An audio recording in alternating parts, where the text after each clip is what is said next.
बिस्मिल्लाहिर्रहमानिर्रहीम। अस्सलाम वालेकुम नाज़रीन, फ़िदा दिल हूँ और आप डेली मैदान देख रहे हैं। आज पाकिस्तानी फ़ौज के तर्जुमान मेजर जनरल अहमद शरीफ चौधरी ने एक प्रेस कॉन्फ्रेंस की, इंतहाई हंगामा खेज़ प्रेस कॉन्फ्रेंस, और इसमें उन्होंने तहरीक इंसाफ के हवाले से भी बात की। 9 मई का भी ज़िक्र किया। इसमें ये कहा कि पाक फ़ौज किसी इंतशारी टोले से मुज़ाकरात नहीं करेगी, मुज़ाकरात हमेशा सियासी जमातों के माबैन होते हैं। बहुत सारे दीगर सवालों का भी उन्होंने जवाब दिया इस प्रेस कॉन्फ्रेंस में।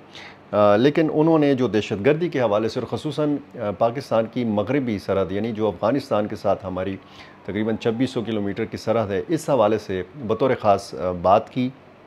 पाकिस्तान में दहशतगर्दी की कार्रवाइयों के हवाले से उन्होंने बात की। और 26 मार्च को जो बिशाम ज़िला शांगला में चीनी इंजीनियर्स के ऊपर ख़ुदकुश हमला हुआ था, उसमें वाज़े तौर पर उन्होंने कहा कि इसमें जो ख़ुदकुश हमला आवर था या जो ख़ुदकुश हमला आवर की बारूद भरी गाड़ी का इस्तेमाल किया गया, ये सहूलियात सारी अफ़गानिस्तान से फ़राहम की गई।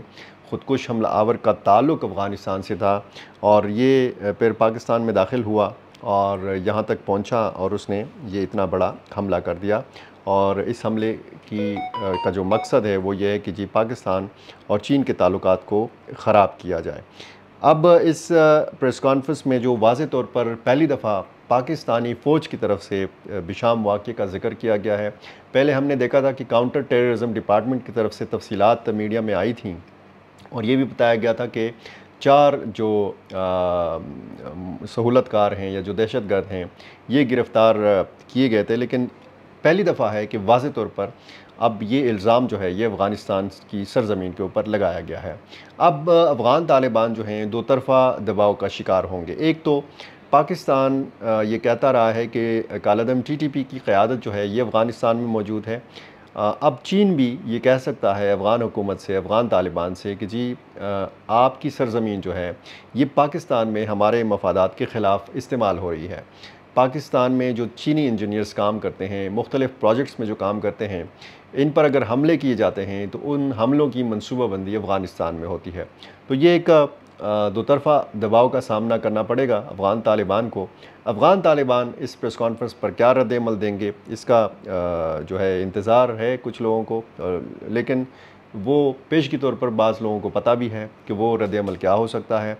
वो हमेशा की तरह रद्द करेंगे, मुस्तरद करेंगे पाकिस्तानी इल्ज़ाम।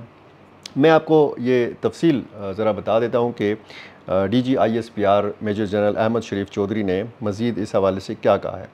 उन्होंने कहा कि पाकिस्तान दहशतगर्दों के नेटवर्क को ख़त्म करने और अपने शहरियों को हर कीमत पर तहफ़्फ़ुज़ फ़राहम करने में कोई कसर नहीं उतार रखेगा। DGISPR ने कहा कि अफ़वाज पाकिस्तान की अवलीन तरजीह मुल्क में अमन व अमान कायम करना है और इसके लिए हम दहशतगर्दों, उनके सरपरस्तों और सहूलतकारों की सरकूबी के लिए हर मुमकिन हद तक जाएंगे। उनका कहना था कि पाक फ़ौज कानून नाफिज करने वाले इदारे और अवाम दहशतगर्दी के नासूर को जड़ से उखाड़ फेंकने के लिए हम वक्त तैयार हैं। DGISPR ने कहा कि पाकिस्तान में गैर कानूनी तौर पर मुकीम गैर मुल्की अफराद को वापस भेजने का फ़ैसला वसी तर मुल्की मफाद में किया गया। अब तक 5,63,639 गैर कानूनी तौर पर मुकीम अफ़गान बाशिंदे अपने मुल्क वापस जा चुके हैं।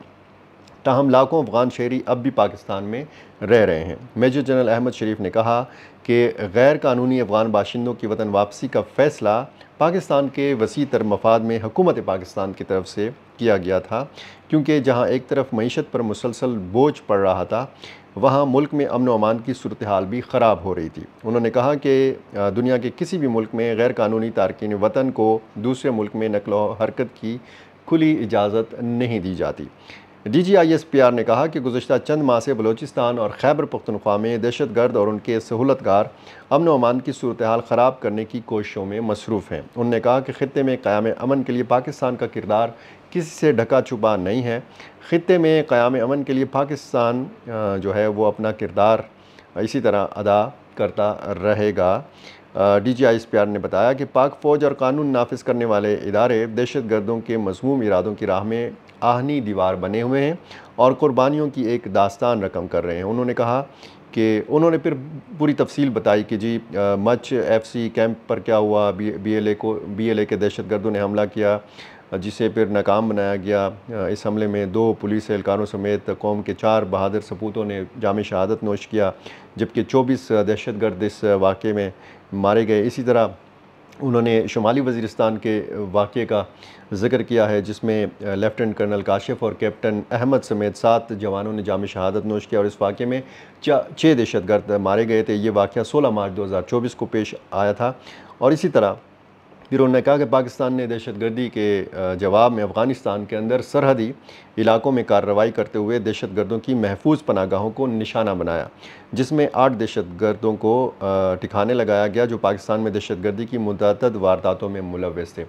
मुख्तलिफ सवाल जवाब हुए इस प्रेस कॉन्फ्रेंस में, और इस प्रेस कॉन्फ्रेंस में उन्होंने वाज़ेह तौर पर यह भी कहा कि पाकिस्तान ने किसी भी दूसरे मुल्क को अपने हवाई अड्डे नहीं दिए, ना ही पाकिस्तान अपने अड्डे किसी मुल्क को देने का इरादा रखता है। ये वाज़ेह और दो टोक अल्फाज में उन्होंने ये कहा, और बड़ा वाज़ेह अंदाज में, जैसे मैंने पहले वीडियो के शुरू में आपको बताया कि 26 मार्च का जो बिशाम शांगला का जो ख़ुदकुश हमला था, उसमें पहली दफ़ा हम ये देख रहे हैं कि वाज़ेह तौर पर DGISPR ने कहा कि इसमें अफ़गानिस्तान की सरज़मीर इस हमले के लिए मनसूबाबंदी के लिए इस्तेमाल हुई है। पाकिस्तान में दहशतगर्दी में अफ़गानियों का मुलव्वस होना दोहा मुआहदे से इन्हिराफ है, ये पाक फ़ौज के तर्जुमान ने कहा है। और तर्जुमान ने मज़ीद बताया कि जो ये वाक़यात हो रहे हैं, जो पाकिस्तान के अंदर दहशतगर्दी की कार्रवाइयाँ हो रही हैं, इनमें अगर अफ़गान शहरी मुलव्वस पाए जाते हैं तो उन्होंने इशारा किया उस मुआहदे की तरफ जो अमेरिका और अफ़गान तालिबान के बीच में दोहा कतर में हुआ था, और जिसमें ये वाज़ेह तौर पर लिखा गया था कि अफ़गान सरज़मीन जो है वो किसी दूसरे मुल्क के ख़िलाफ़ इस्तेमाल नहीं होने दी जाएगी। तो पाकिस्तान का या पाक फ़ौज के तर्जुमान का इस बात में मतलब ये है कि वहाँ से अगर अफ़गान सरज़मीन इस्तेमाल हो रही है पाकिस्तान के अंदर दहशतगर्दी की कार्रवाइयों के लिए, तो फिर ये दोहा मुआहदे से इन्हिराफ है। और उनका कहना था कि पाकिस्तान में दहशतगर्दी की इस ताज़ा लहर की बड़ी वजह कालअदम तहरीक तालिबान पाकिस्तान को पड़ोसी मुल्क अफ़गानिस्तान से मिलने वाली इसी तरह की सहूलियात हैं, और इसके अलावा जदीद असलहा की फ़राहमी भी है। यानी उनका कहना था कि जो असलहा इस्तेमाल होता है पाकिस्तान के अंदर वो अफ़गानिस्तान से फ़राहम होता है, वो गैर मुल्की और जदीद असलहा। और पाकिस्तान हमेशा से, पाकिस्तानी इदारे हमेशा से ये कहते रहे हैं कि जो दहशतगर्द जदीद असलहा इस्तेमाल करते हैं ये कभी अमरीकी और नेटो फोर्सेस के इस्तेमाल में रहा है। नाइट विजन जो गगल्स हैं और जो मुख्तलिफ दीगर आलात हैं रात के अंधेरे में जिसमें दिखाई देता है, ऐसी दूरबीनें, ऐसे जदीद ख़ुदकार हथियार जो हैं वो दहशतगर्दों के हाथ में हैं। और पाकिस्तान ने हमेशा ये कहा है कि ये दहशतगर्दों के हाथ लगे हैं अफ़गानिस्तान के अंदर, और वहाँ से फिर ये असलहा जो है ये पाकिस्तान मुंतकिल हुआ है। तर्जुमान ने मज़ीद बताया कि पाकिस्तान की सिक्योरिटी फोर्सेस दहशतगर्दों के नेटवर्क को ख़त्म करने और अपने शहरियों के तहफ़्फ़ुज़ के लिए कोई कसर उठा नहीं रखेगी। इस ज़मन में रवां साल दहशतगर्दों की महफूज पनागाहों को निशाना बनाते हुए पाकिस्तान ने ईरान के सरहदी इलाके सिस्तान और बलूचिस्तान में इंटेलिजेंस बेस्ड ऑपरेशन मर्ग बर सरमाचार करते हुए मुतअद्दिद दहशतगर्दों को जहन्नुम हासिल किया। हमें उम्मीद है कि जो इस सिमत में पाकिस्तान की कोशिश हैं वो ख़ित्ते में क़याम अमन के लिए बार आवर साबित होंगी, और माजी में इन कोशिशों की राह में जो रुकावटें खड़ी की गई हैं अब उनसे इज्तनाब किया जाएगा। ये उनकी प्रेस कॉन्फ्रेंस मगरबी सरहद के हवाले से, और उन्होंने पूरी तफसील रखी, मुख्तलिफ़ वाक़यात की, मुख्तलिफ़ उसमें जिस तरीके से सिक्योरिटी फोर्सेस का जानी नुकसान हुआ और जिस तरीके से दहशतगर्दों का जानी नुकसान हुआ, वो तफसील भी मुख्तलिफ़ वाक़यात मुख्तलिफ़ तारीख़ों के साथ उन्होंने तफसील के साथ मीडिया के सामने रखे। और चूँकि 9 मई करीब आ रहा है तो 9 मई की इस तनाजुर में ये जो प्रेस कॉन्फ्रेंस की गई है इसमें एक नई बहस छिड़ गई है। पाकिस्तान में हमेशा हमने ये देखा है कि पिछले कई एक हफ़्तों से ये ख़बर आ रही है कि जो अडयाला जेल में कैद इमरान खान साहब हैं उनकी किसी के ज़रिए मुफ़ाहमत हो रही है, कोई डील हो रही है, कोई खुफिया बातचीत होने जा रही है, या उनकी रिहाई हो सकती है, कोई रिलीफ़ मिल सकता है तहरीक इंसाफ को। लेकिन वाज़ेह और दो टोक अल्फाज में आज जो बातें की DGISPR ने उस पर रद्द अमल भी दिया है तहरीक इंसाफ ने, और अब देखना ये होगा कि तहरीक इंसाफ क्या अपनी स्ट्रेटजी बनाती है, आइंदा आने वाले दिनों में किस तरीके से इस मसले से वो बाहर नहीं निकल पा रही। 9 मई के मसले से बल्कि 9 मई के अज़ाब से तहरीक इंसाफ बाहर नहीं निकल पा रही, और ये जो प्रेस कॉन्फ्रेंस है इसने मज़ीद तहरीक इंसाफ की मुश्किलात में इजाफ़ा किया है। जो लोग ये कोशिश कर रहे थे उनकी कोशिशों पर भी पानी फिरा है, और ये भी वाज़ेह हो गया है कि कोई ढील नहीं हो रही, कोई जो है इस तरह की बात नहीं हो रही, कोई मुफाहमत नहीं हो रही। हाँ, ये इशारा दिया है DGISPR ने कि अगर मुज़ाकरात करने हैं तहरीक इंसाफ ने, तो फिर एक तो ये है कि सिद्क़ के दिल से तौबा करनी होगी। दूसरा ये कि अगर मुज़ाकरात करने हैं तो वो सियासी जमातों से हो सकते हैं, कोई इदारा किसी इंतशारी टोले के साथ जो है वो मुज़ाकरात नहीं कर सकता। तो ये प्रेस कॉन्फ्रेंस है, इसका रद्द-ए-अमल मज़ीद क्या सामने आएगा, आइंदा जो कुछ दिन हैं या हफ़्ते हैं या महीने हैं पाकिस्तानी सियासत के, वो बड़े हंगामा खेज़ होने वाले हैं। बहुत शुक्रिया।